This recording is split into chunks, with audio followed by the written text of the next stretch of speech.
Your nephew gets your apartment. He's getting married, Dad said, handing my brother the spare keys I'd given them for emergencies. You can crash on our couch, Mom added. I just nodded and left. 2 days later, they showed up with a moving truck. The building manager stopped them. This property belongs to a trust.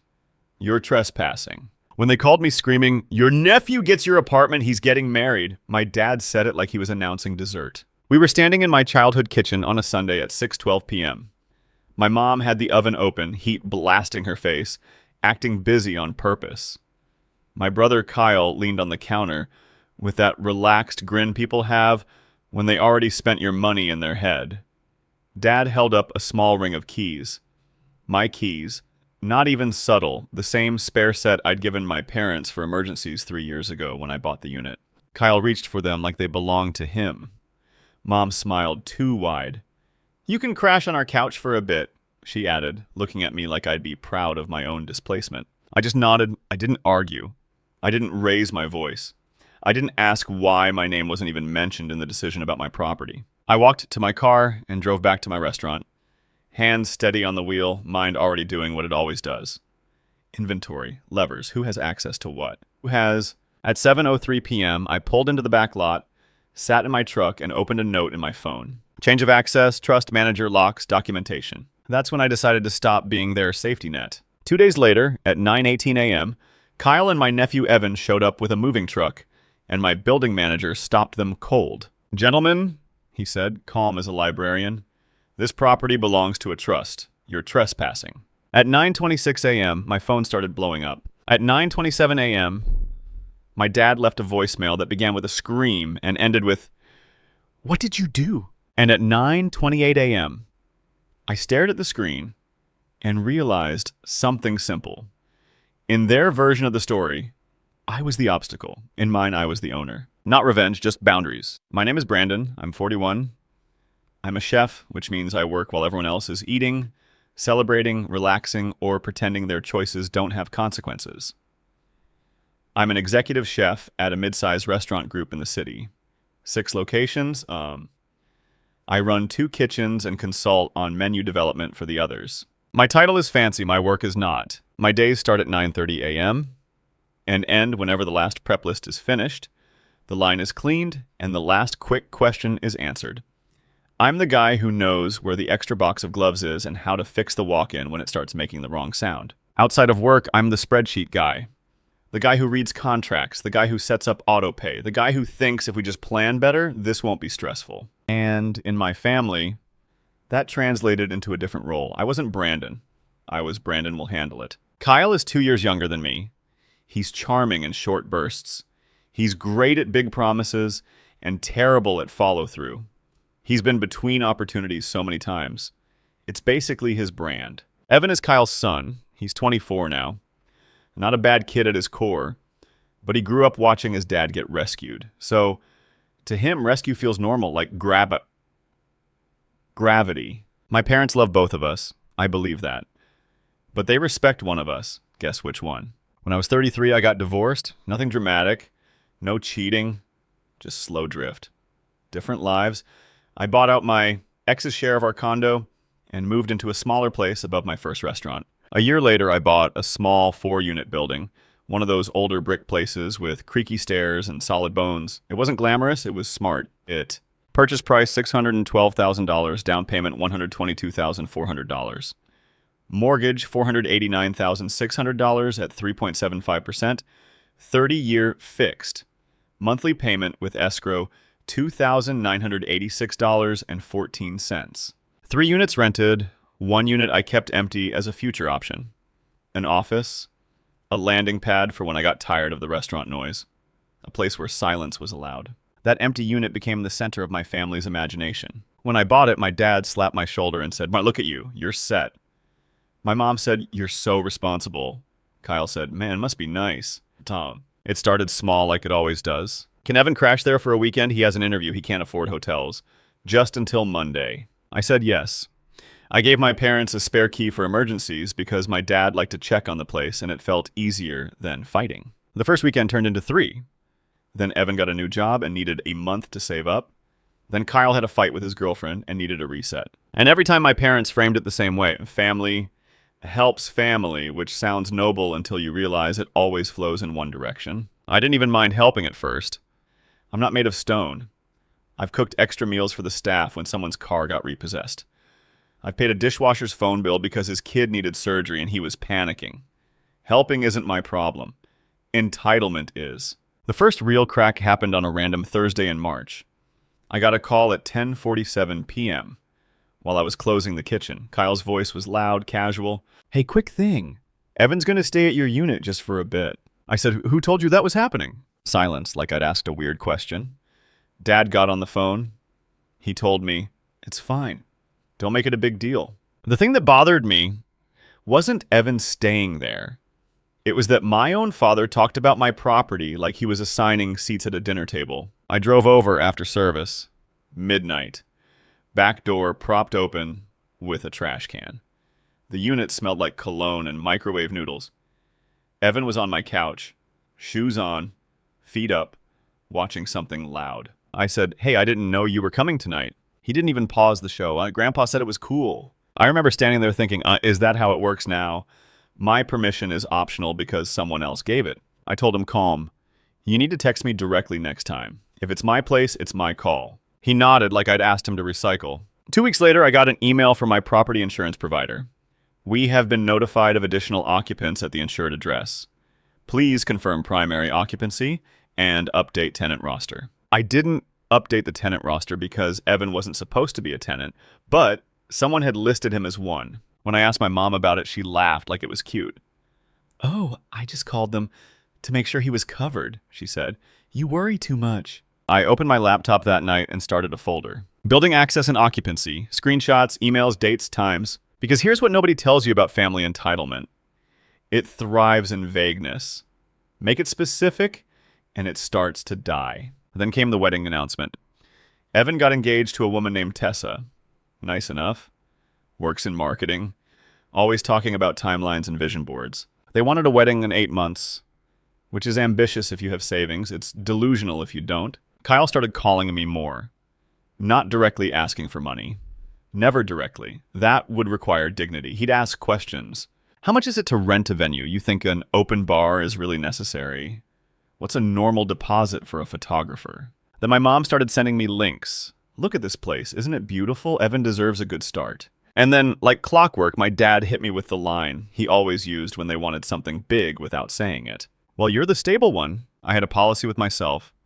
I don't fund weddings. I'll give a gift. I'll show up. I'll smile. I won't become the silent sponsor of someone else's fantasy. So I said, "I'll contribute as a gift, but I'm not paying for the wedding." My mom's voice cooled instantly. "We're not asking you to pay." 2 days later, I got a notification from my bank app. A new request on my account. Add authorized user. Evan, last name. I stared at it like it was a prank. I called my bank immediately. The representative sounded concerned.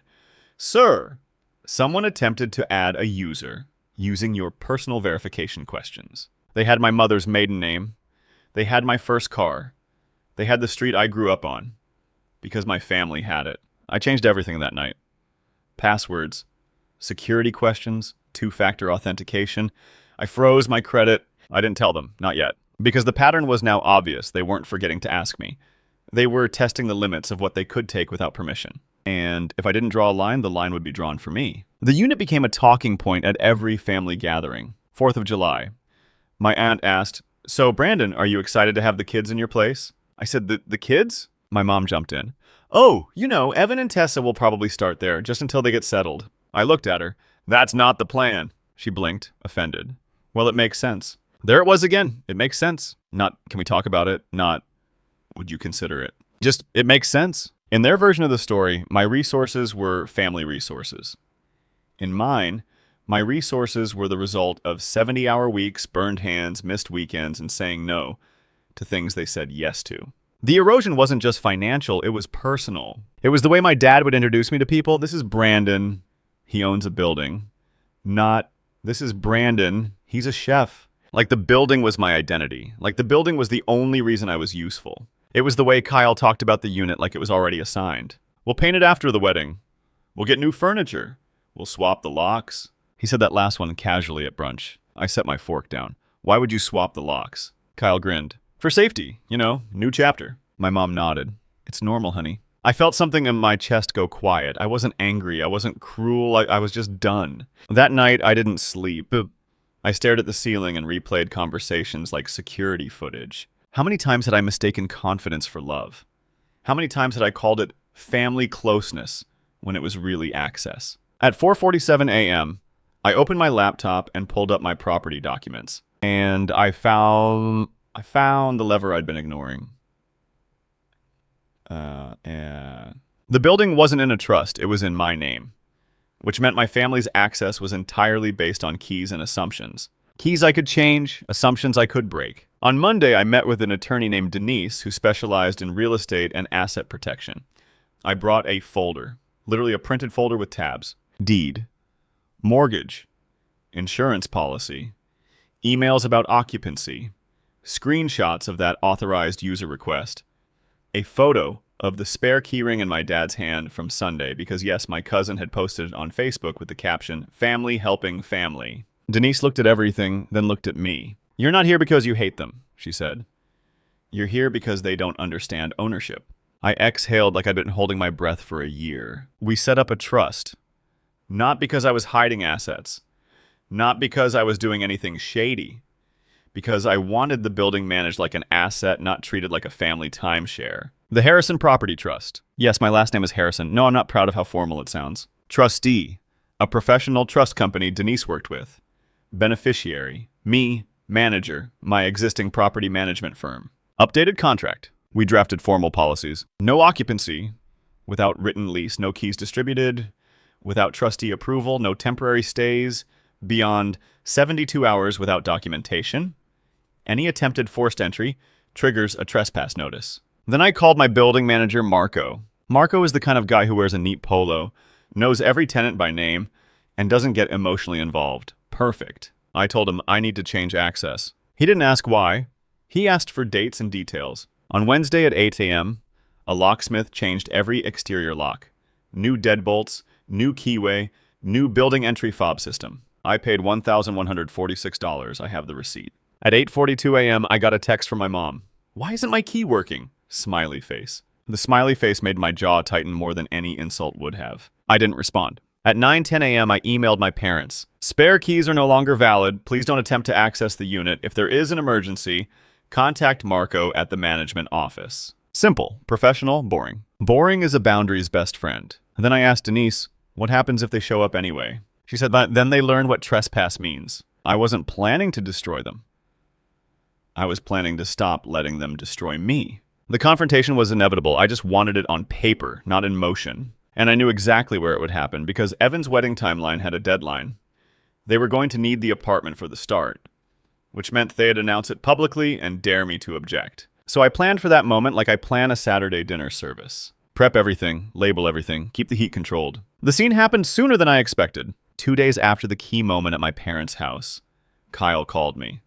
He didn't even pretend it was a check-in. Hey, he said, we're moving Evan into your place Friday. I was standing in my office at the restaurant staring at the prep schedule. I said, no, you're not. He laughed like I'd told a joke. Dude, Dad already said yes. I paused, not for drama, to make sure my voice stayed level. Kyle, Dad doesn't own it. His tone sharpened. So, you're really going to do this to family? I said, I'm not doing anything to anyone. I'm managing my property. He hung up. Friday morning at 9:18 a.m., Marco called me. Brandon, he said, there's a moving truck in front of the building. 2 men. One says he's the father of the tenant. I said, do they have a lease? Marco didn't even pause. No. I said, then follow the protocol. I heard him exhale. Understood. I stayed on the line. I heard voices in the background. Kyle's voice, loud, demanding. Evan's voice, nervous, trying to smooth it over. A third voice, my dad, arriving late and acting like he was in charge. Iving. Then Marco spoke, calm and clear. Gentlemen, this property belongs to a trust. I can't allow entry without authorization. You are trespassing. Kyle snapped. It's my brother's building. He said we could. Marco cut him off. Not rude, firm. I have the trustee's instructions in writing. If you don't leave, I will call police for a trespass report. Then my dad's voice, angry. Put Brandon on the phone! Marco said he's not required to speak with you. My phone buzzed. Calls, voicemails, texts. Dad, call me now. Mom, what is happening? Kyle, you're actually sick. I didn't respond while I was still on the line with Marco. I waited until the moving truck started backing up. Marco said quietly, they're leaving. I said, thank you, please email me the incident summary. Already drafting, he replied. At 10:06 a.m., my parents showed up at my restaurant. Not in the dining room. They came through the back like they owned the place, too. My sous chef, Dana, looked at me with that, are we calling someone face? I told her, give me 5 minutes. We went into my small office. My dad didn't sit. He stood over my desk like he was about to fire me from my own life. What did you do? He demanded. I said, I protected my property. My mom's eyes were wet already. Brandon, why are you being like this? That line, why are you being like this? As if I'd woken up and decided to become difficult for fun. Kyle stormed in after them. Evan wasn't there. Smart kid. Kyle pointed at me. You embarrassed Dad in front of everyone. I looked at him. No one was embarrassed.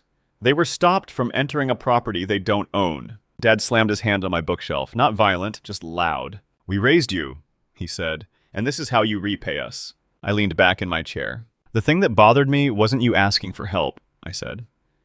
It was you giving away something that isn't yours. Mom whispered, it was just an apartment. I nodded. Exactly, just an apartment, and you still couldn't respect one boundary around it. Kyle scoffed. So what? You made a trust now? You think you're some billionaire? I opened my desk drawer and pulled out a folder. Denise had told me to keep it simple, so I did. I slid one page across the desk. Certification of trust. Then another, property management agreement. Then another, trespass protocol notice. My dad's eyes tracked the papers. His face changed in slow motion. Not guilt, not understanding. Calculation. Mom read the first line and looked up. You did this behind our backs. I said, I did it because you were making decisions behind mine. Kyle laughed sharp. This is petty. I shook my head. It's not petty, it's structured. Dad tried a new angle, softer. Brandon, Evan is starting his life. You have 4 units. You don't even use that one. I said, I don't owe my unused space to anyone. Mom's voice cracked. So, where are they supposed to go? I didn't bite. I didn't argue about their options. I just said the truth. They should rent a place like adults, where you can help them. You offered the couch. Kyle snapped. That was temporary. I looked at him. So was Evan staying in my unit until it wasn't. Silence. Dad's jaw clenched. In our family, we don't do legal threats. I kept my voice flat. In my life, I do paperwork when people don't listen to words. Kyle leaned forward.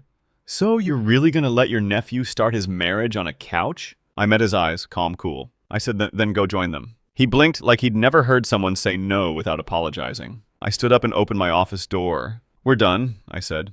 Do not come to my workplace again. If you want to talk, you email me. Dad stared at me like he didn't recognize me. Maybe he didn't, because the old version of me would have folded right there. But I wasn't that guy anymore. Not revenge, just boundaries. The next 72 hours were a greatest hits album of manipulation. Anger first. Kyle sent 23 texts in a row. You're dead to me. Dad's blood pressure is high because of you. You always thought you were better than us. You could fix this with one call. Then guilt. My mom left a voicemail at 11:38 p.m., whispering like she was in a hospital. I don't know who you are anymore, Brandon. Then pity. Dad emailed me a photo of himself sitting at the kitchen table with a handwritten note. Family is all we have. No apology, no acknowledgement, just a slogan. Then the smear campaign, lightly disguised as concern. My aunt messaged me. Are you okay? Your mom says you're having a breakdown. I replied one sentence, I'm fine. Please don't contact me about this. Marco emailed me the incident report. Time-stamped, objective. 2 individuals attempted access without lease, refused to leave initially, departed after trespass protocol stated. Denise sent me a follow-up. Good job staying calm. Do not engage in emotional arguments. Keep everything in writing. I blocked Kyle's number for a week. I didn't block my parents. Not because I was soft. Because I wanted documentation. I replied to my dad's email with 3 lines. I'm not discussing this in person. The unit is not available. If you attempt entry again, the management company will file a report. That was it. No debate, no emotional essay. Because they wanted a fight, they could describe to other people. They wanted me to look unstable, cruel, dramatic. I gave them nothing. At some point, Evan finally reached out. A single text. 2:14 p.m. on Tuesday. Uncle Brandon, can we talk? Just you and me. I agreed to meet him at a coffee shop near my restaurant. He showed up alone, eyes tired, no anger, just confusion and embarrassment. He said, I didn't know they were doing it like that. I believed him. I told him, if you want a place, I'll help you find one. I'll even review the lease. I'll tell you what deposits are normal, what fees are scams, but you don't start a marriage by taking something that isn't yours. He swallowed. Dad said you promised. I said, I promised your grandparents a spare key for emergencies, that's all. He nodded slowly, like a child realizing his story was fake. Are you cutting everyone off? He asked. I thought about it. I said, I'm cutting off access, not love. If they can respect that, we can have a relationship. He didn't answer right away. Then he said quietly, I don't think they know how. That might have been the saddest thing anyone said in this whole mess. 9 months later, the building is still mine. Still boring, still solid. The trust runs smoothly. Tenants pay rent through the portal. Maintenance requests get handled without phone calls to my mother. I renovated the empty unit into a small office and a place for me to decompress after long shifts. New desk, simple couch, a cheap record player I found online for $85. I sit there some nights with a beer and let silence be silence. My finances are cleaner too. No family support line items disguised as kindness. No unexpected access requests.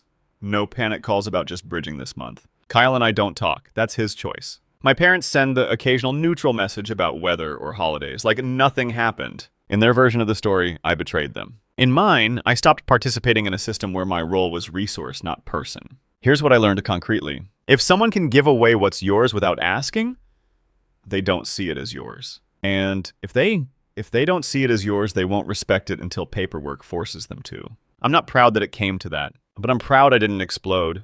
I didn't beg, I didn't perform. I just changed the locks, changed the structure, and kept cooking my life forward one day at a time. Not revenge, just boundaries. If you've been the stable one in your family, you already know stability attracts hands. Your job is to decide which hands get to hold on. The core issue isn't housing, it's ownership being overridden by access. Brandon is right to draw the line because his parents treated his spare keys as permission to assign his unit. Kyle showed up with a moving truck at 9:18 a.m., and someone even tried to add Evan as an authorized user on Brandon's bank account using family security answers. Dad drove the entitlement. Mom normalized it and acted behind the scenes. Kyle pushed the takeover while Evan sits in the middle. Less malicious, but still responsible for not confirming directly. The right fix is structural. Change locks and route all entry through a manager. Require written leases only and keep communication in writing with time-stamped incident reports. Also harden accounts. Two-factor authentication. New security questions. Credit freeze.